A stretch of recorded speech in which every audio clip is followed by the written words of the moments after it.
So we talked about the things that we want to include in our nutrition. Now let's talk about the things we want to avoid.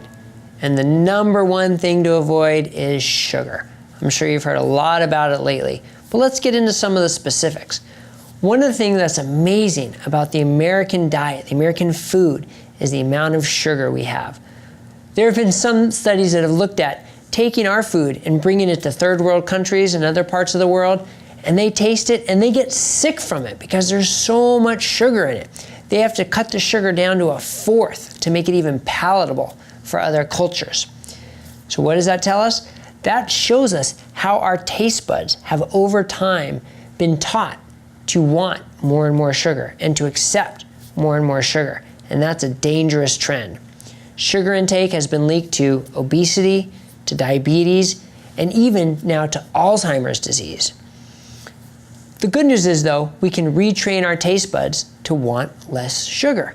We just have to be aware of all the places that sugar hides, all the places we encounter sugar. Be aware of it and look for the alternatives.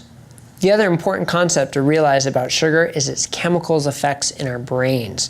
There have been studies that show it lights up the dopamine centers, the reward centers, similar to drugs like cocaine, and also to video games and to social media engagement.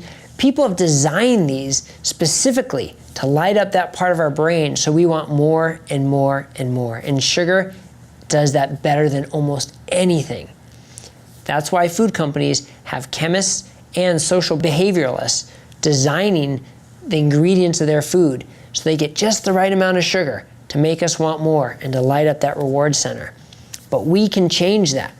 We can change the way we see food and the way we see sugar and change our taste buds and change our reward centers in our brain.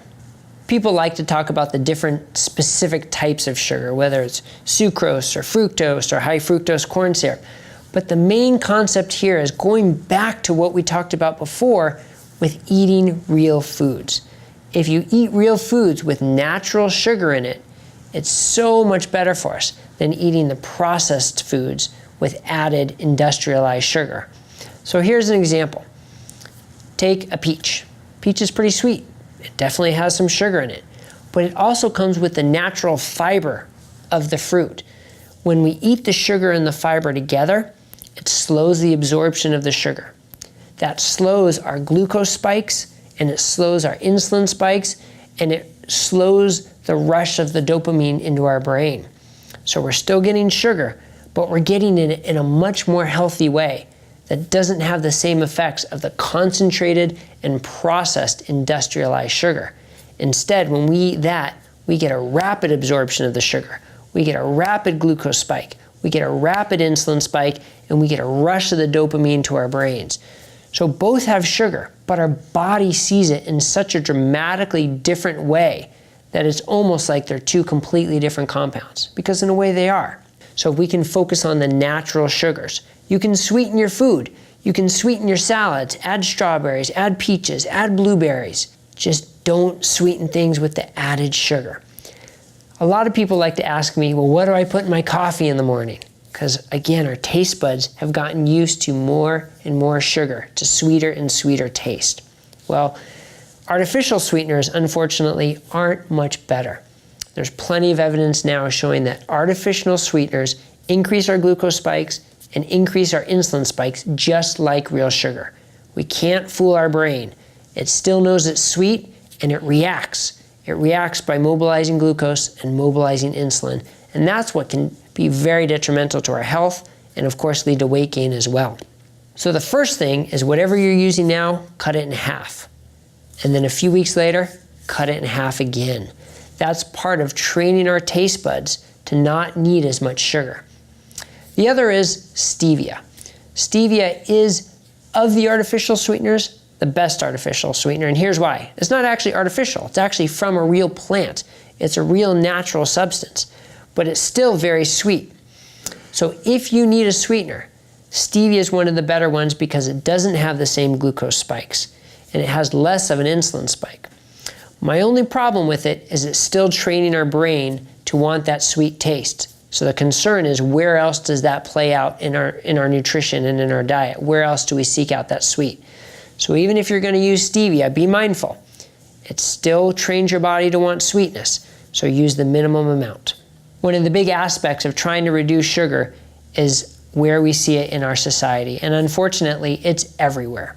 So this is where we really have to be mindful about those 200 decisions we make every day, with most of them being unconscious. And we have to be aware of them and make them conscious decisions. Because with sugar available so easily, it's very easy just to reach and grab, not think about it, and you're consuming it. This is a big part of being mindful in everything we eat. We're going to touch more on mindfulness. And sugar has a way of hiding. Sometimes we don't even know where it is, whether it's ketchup, whether it's salad dressing, whether it's just a little sauce we cook our fish in. Sugar has a way of hiding in all of those things.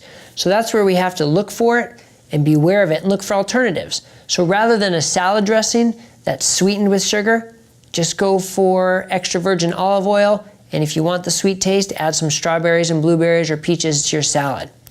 Rather than cooking your salmon in a brown sugar glaze, again, cook it with olive oil and lemon. You don't need the salmon to be sweet. It's not supposed to be sweet. And to add a little bit of sweetness to your vegetables, that's where we can add in the sweet potato. Nature's sugar. You can roast your vegetables, which increases the natural sweetness of it. That's just the right amount of sugar and sweetness that we need, and we don't need to go beyond that. So try those simple tips to substitute the natural for the processed sugar and still satisfy your sweet tooth.